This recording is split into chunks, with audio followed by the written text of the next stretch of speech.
L'enregistrement est en cours, c'est chouette. Donc, comme à mon habitude, j'ai tendance à faire toujours un petit coucou à tous ceux qui vont nous voir en replay.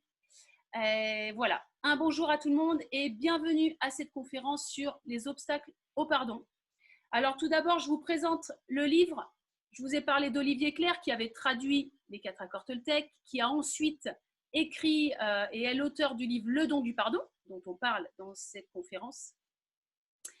Et du coup, ce livre, Peut-on tout pardonner? C'est tous les principaux obstacles, justement, au pardon et comment on peut les surmonter. Voilà. Donc, dans ce livre, il énumère une quinzaine d'obstacles de mémoire. Et moi, ce soir, je vais quand même vous en donner à peu près la moitié, 6-7, qu'on va pouvoir un petit peu plus détailler. Et c'est surtout ceux qui sont le plus courants, qu'on peut entendre et qui peuvent vraiment vous empêcher à cheminer. Comme je vous disais en introduction, ces obstacles au pardon, souvent, ça nous empêche de cheminer sur le pardon et du coup, ça nous empêche d'être plus libre à l'intérieur de soi, d'être plus en paix, d'être plus serein, sereine. Voilà. Alors, j'ai juste vu un petit message, bonsoir, et ok, super, je faisais le petit tour des conversations s'il y avait un souci. Alors, on va commencer par un des premiers obstacles qui est pardonner n'est pas cautionner. Ces deux verbes qui sont complètement différents et pourquoi ils devraient aller de pair. Souvent, on peut entendre ah ben, je pardonnerai jamais. Si c'est pour cautionner ce qu'il a fait et être d'accord avec ce qu'il a fait, je ne pardonnerai jamais. Alors, l'idée dans cet obstacle, c'est de bien avoir à l'esprit qu'il faut scinder deux questions. La première, c'est qu'est-ce que déjà je fais pour moi? Comme on a vu, le pardon, c'est un cadeau qu'on se fait à soi. Donc déjà, qu'est-ce que je fais pour moi? Et dans un second temps, qu'est-ce que je peux faire et je dois faire par rapport à l'autre? Je rappelle que l'autre est responsable de ses actes, ok? Et moi, je suis responsable de qu'est-ce que je peux en faire, de ma météo intérieure. J'aime bien parler de météo intérieure, de mes sentiments, ok? Donc, je ne suis pas obligée de vivre avec de la tristesse et de la colère toute ma vie, parce qu'on peut rester des fois des années et des années avec une situation, que ce soit des mots ou des faits qui nous ont blessés, bien sûr, qui ont été peut-être terribles. On peut rester des années avec ça, mais j'ai le choix aussi de me dire, moi, je veux être en paix à l'intérieur, sans pour autant cautionner ce qui a été fait. Donc, je prends soin de mon cœur, c'est mon job, et ensuite, ma tête, elle garde son discernement et elle va me guider pour savoir qu'est-ce qui est le plus juste à faire par rapport à l'autre. Peut-être que je vais devoir prendre juste de la distance, mais peut-être que même je vais pouvoir aller à la police, aller au tribunal et chercher la justice. Peut-être que la personne, elle est dangereuse pour la société, il faut que j'aille en justice et ça se traitera en justice. Mais du coup, on n'ira pas pour la vengeance, on ira pour la justice, tout simplement. Je vais quand même refaire le parallèle avec le physique. Si je me prends un coup de cutter, quelqu'un me donne un coup de cutter sur le bras, le premier réflexe que j'ai, c'est pas forcément d'aller, si je saigne énormément, j'ai très mal, mon réflexe, ça va être de me dire, il faut que j'aille me faire soigner. Peut-être ça sera juste désinfecter et mettre un pansement suivant la blessure, mais peut-être que ça sera aussi d'aller à l'hôpital pour me faire recoudre. Okay. Donc l'idée, c'est de se dire, je prends soin de moi, je vais quelque part dans l'endroit le plus approprié pour ma blessure et pour la soigner. Si on fait le parallèle avec les blessures du cœur, c'est exactement la même chose. Je n'attends pas que l'autre me soigne. Tout à l'heure, je n'attendais pas que l'agresseur qui m'a coupé avec un cutter me soigne. Ça serait peut-être cause perdue. Et du coup, je vais prendre soin de moi et guérir cette blessure qui a été faite. Voilà pour résumer. Donc, je vais me guérir, oui, mais je ne renonce pas à aller porter plainte si c'est quelque chose qu'il faut faire. Donc voilà, pardonner n'est pas cautionner. On pense toujours à sa tête. Sa tête, elle peut vraiment être un allié très fort et faire preuve de discernement pour nous aider à prendre la bonne option et faire le bon choix. Pour le premier obstacle. Le deuxième, pardonner n'est pas forcément se réconcilier. c'est pas une obligation en tout cas. On peut se réconcilier, bah pourquoi pas, c'est arrivé je pense peut-être plusieurs fois dans votre vie, mais ce n'est pas une obligation. Pour se réconcilier, il faut toujours être deux. Une personne et moi qui faisons le même chemin pour se réconcilier. D'accord ? Il faut à chaque fois qu'il y ait les deux personnes qui aillent dans le même sens pour se réconcilier. Mais si moi, je suis capable et prête à faire le cheminement, mais que l'autre n'en est pas encore là, il n'en est pas encore à ce chemin-là, il est peut-être capable de redire les mêmes choses, de refaire les mêmes choses, la réconciliation ne sera pas possible. Mais pour autant, vous pouvez faire cet acte, ce chemin sur le pardon pour vous, pour votre cœur. Ça n'empêche pas, en fait. Ensuite, j'aime bien aussi dire que même si la réconciliation ne sera pas peut-être possible tout de suite, quand nous, on œuvre sur le pardon, on fait ce cheminement, on peut mettre on peut faire en sorte que le champ des possibles, en fait, je ne trouve pas mon terme, excusez-moi, je vais bientôt le trouver. On donne la possibilité que l'autre puisse cheminer à son tour. C'est comme si on émanait quelque chose qui fait que, sans être une baguette magique, bien évidemment, mais peut-être qu'on donnera la possibilité à l'autre, petit à petit, de cheminer à son rythme. Je n'ai pas retrouvé le mot que je voulais vous dire, mais j'espère avoir été claire sur ce point-là. Mais voilà, j'insiste sur le fait que ce n'est pas une baguette magique, mais des fois, il y a des choses qui sont possibles. Voilà. Le champ des possibles est ouvert et peut-être que des conditions seront favorables après pour que la réconciliation se passe peut-être dans un second temps. Donc, pardonner n'est pas obligatoirement se réconcilier. Ça, c'était le deuxième obstacle dont je voulais vous parler ce soir. Le troisième obstacle, pardonner, ce n'est pas confondre, c'est éviter en fait de confondre l'acte et la personne. Alors, je vais m'expliquer un petit peu plus. Des fois, il est beaucoup plus facile, et même des fois, ça peut peut-être vous faire du bien, de se dire que cette personne, elle est horrible, elle a fait un acte terrible, et du coup, on a tendance à la diaboliser. Des fois, c'est très facile de le faire. Oui, on a tendance à la diaboliser. Et cet obstacle-là dont je vous parle, de différencier l'acte de la personne, quand on prend ce recul, en fait, ça peut juste nous faire du bien pour mieux cheminer par la suite sur le pardon. C'est juste, ça nous permet d'avoir un autre regard. Je vais vous raconter un des exemples, en tout cas, qui s'était passé en 2015 à Paris.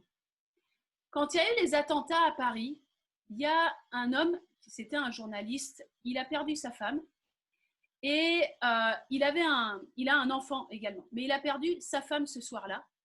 Et le lendemain, il a dit aux journalistes, en tout cas, il a dit devant tout le monde, « Vous avez eu ma femme hier soir, mais vous n'aurez pas ma haine. » Donc lui, en fait, il avait compris tout de suite qu'il avait choisi d'être en paix. Il ne voulait pas garder toute cette colère, toute cette haine et ce ressentiment, alors qu'il y avait quand même beaucoup de raisons. Okay.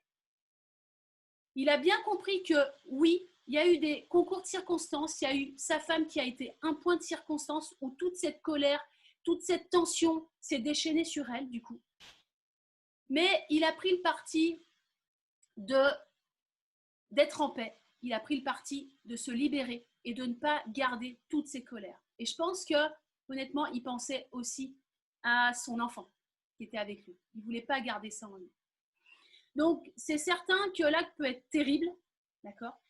Mais la personne, l'être humain est tellement complexe, on est tellement ramifié, que ce soit par notre éducation, par l'environnement de vie dans lequel on a évolué, par les influences diverses et variées, que ce soit politiques, que ce soit religieuses, par rapport à tous nos courants de pensée, nos croyances. On a quand même plein aussi de branches, hein, on est connecté à beaucoup de choses.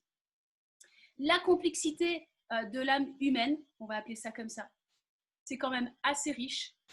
Pour ça qu'on peut se dire, c'est peut-être trop direct de se dire que cette personne, c'est exactement l'acte qu'elle a fait. Non, c'est tellement complexe derrière une personne que si on arrive à prendre ce recul-là, de dissocier les deux, ça peut juste nous aider à mieux cheminer. C'est une aide en fait. Il faut voir cet obstacle-là comme une aide. Pour vous donner un deuxième exemple, juste un autre, il y avait eu un attentat à Jérusalem et il y a une maman qui a perdu sa fille qui avait 8 ans, une dizaine d'années. Okay. L'attentat vient de se passer et à chaud devant la caméra, elle dit en fait, à travers ce terroriste et à travers ma fille, en fait, c'est juste toutes les tensions qu'il y avait entre la Palestine et Israël qui a trouvé 2 points de circonstance pour en fait se décharger. Toutes ces tensions qui planaient sur ces 2 pays a trouvé ces 2 points-là, le terroriste et la fille, pour décharger toute cette tension.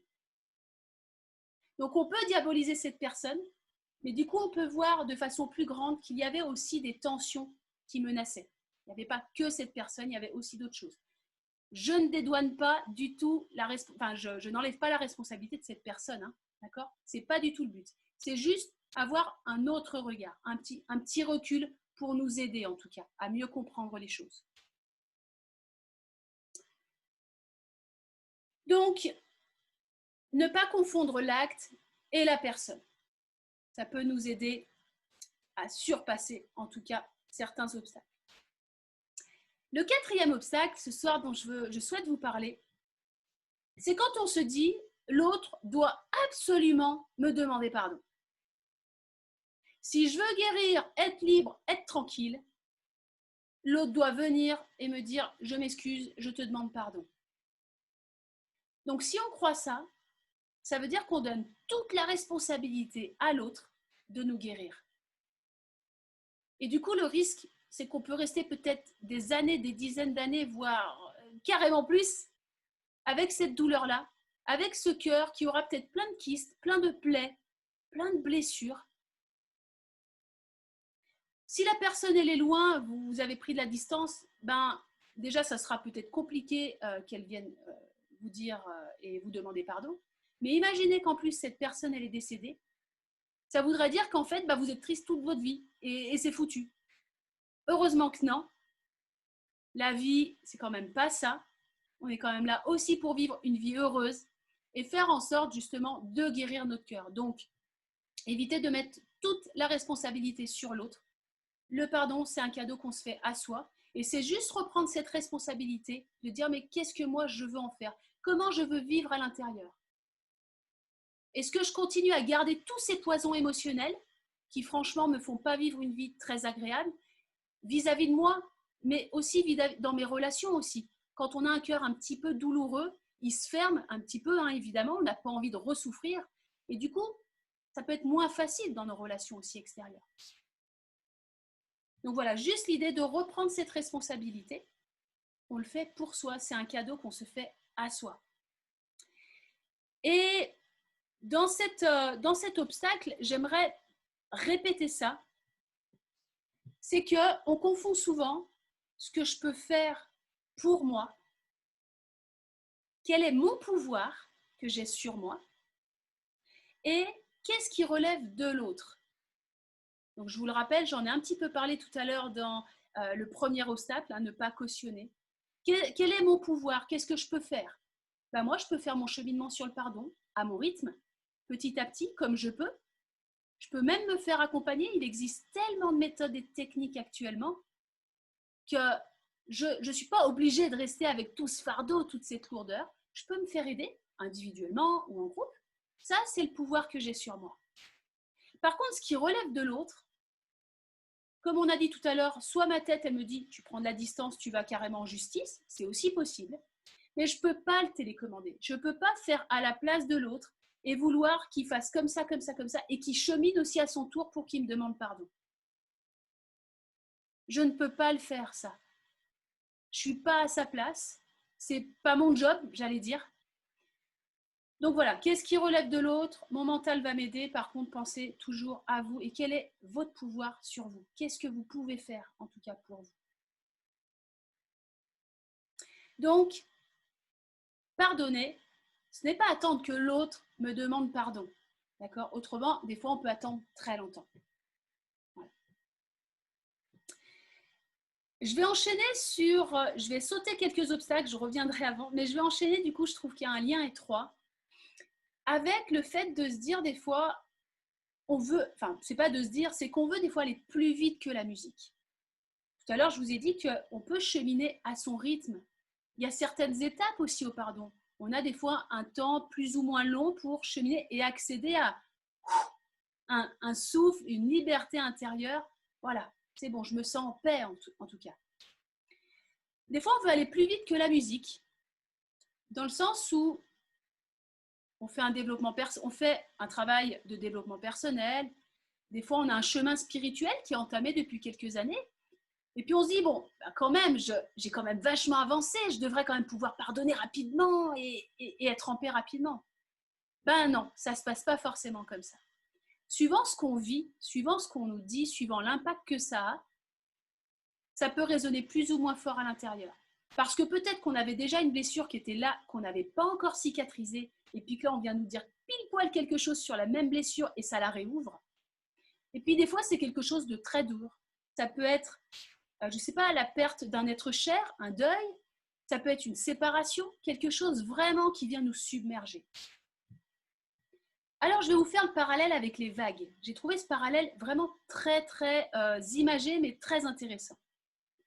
Quand on a une petite vague de 1 ou 2 mètres, pour arriver jusqu'à la plage et finir son chemin, en fait, finir sa course, elle va peut-être mettre peut-être 3-4 mètres sur la plage, avant de revenir à la mer.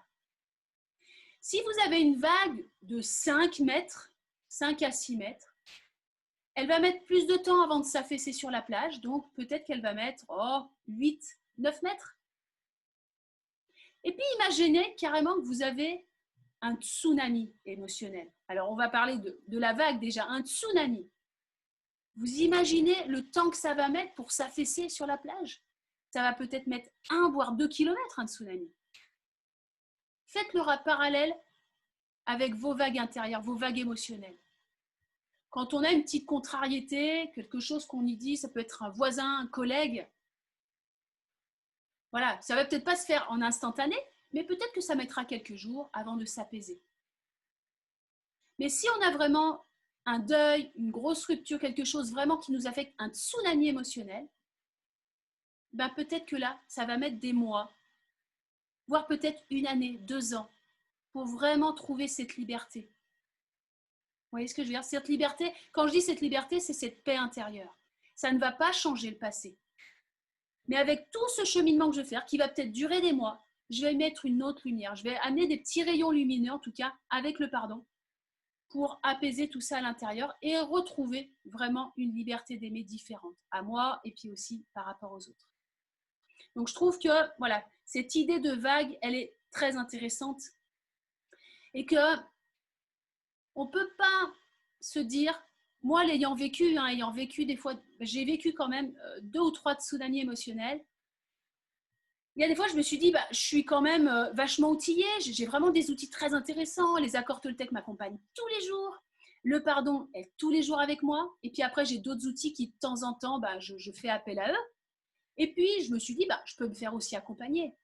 Malgré ça, je me suis rendu compte que oui, il y avait besoin de moi. Il y a des fois, j'ai mis des années. La dernière fois où vraiment j'ai eu quelque chose de très douloureux, j'ai mis 2 ans avant de trouver une vraie paix. Ça ne veut pas dire que je n'ai pas vécu pendant 2 ans. J'ai vécu heureuse, pas de problème, mais j'avais des petits moments où je sentais bien que ça me venait encore me chahuter et que mon cœur n'était pas encore guéri. Prenez votre temps. Dites-vous qu'il y a une notion de temps à prendre en compte. Faites-le à votre rythme. Utilisez les outils qui vous conviennent. Si ce soir, le don du pardon vous parle et que de temps en temps, ça peut vous aider, c'est génial. Si c'est vraiment l'outil qui vous permet tous les jours d'être avec vous et vous aider, c'est super.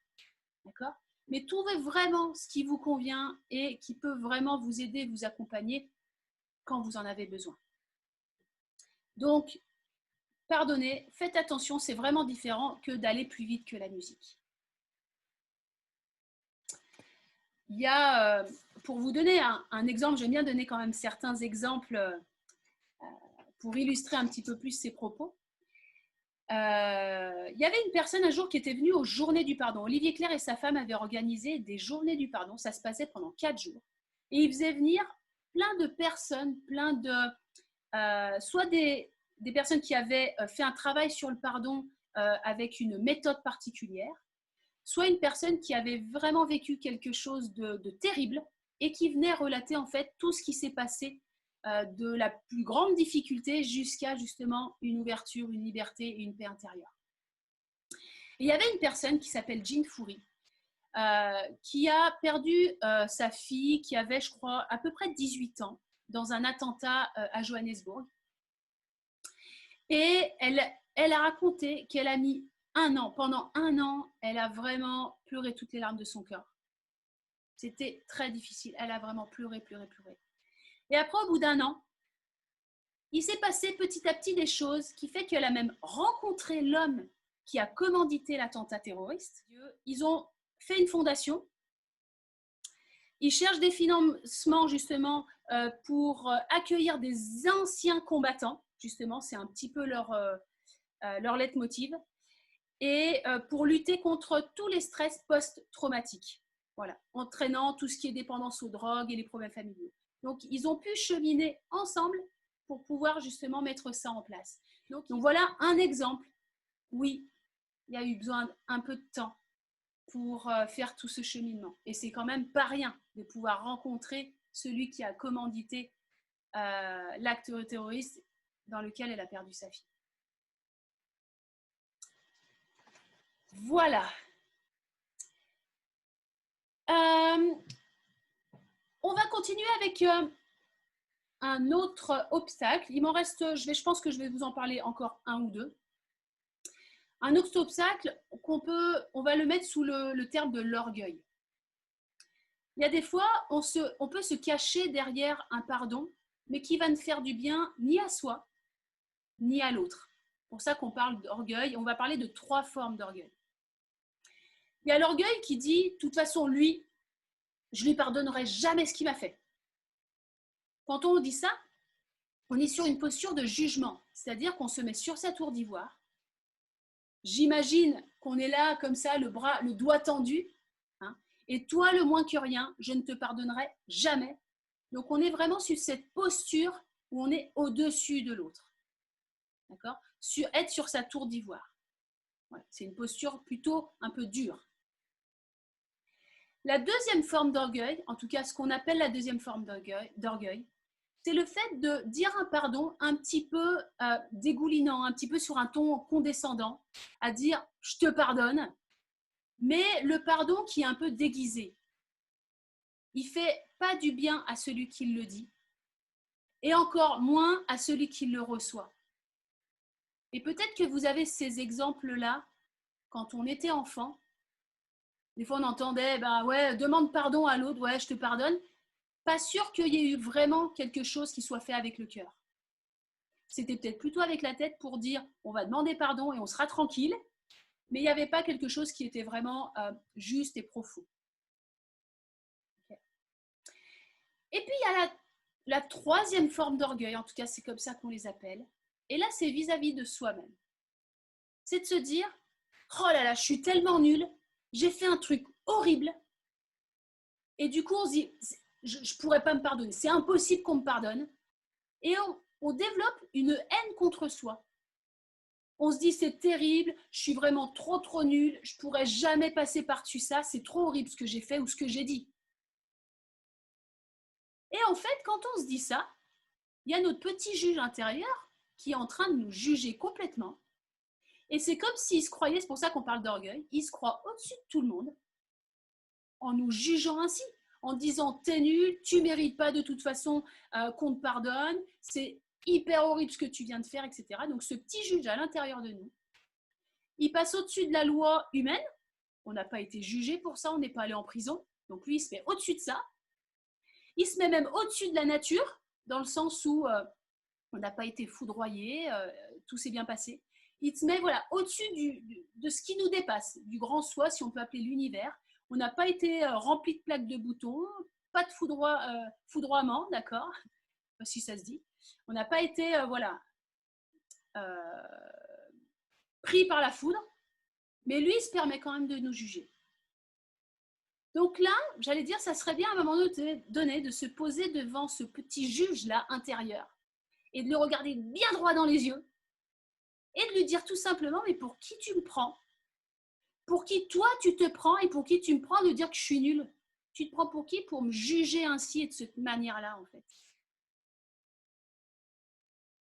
Moi, je me rappelle de ce petit juge intérieur qui, à un moment donné, m'a complètement, j'allais dire, atterrée, complètement atterrée.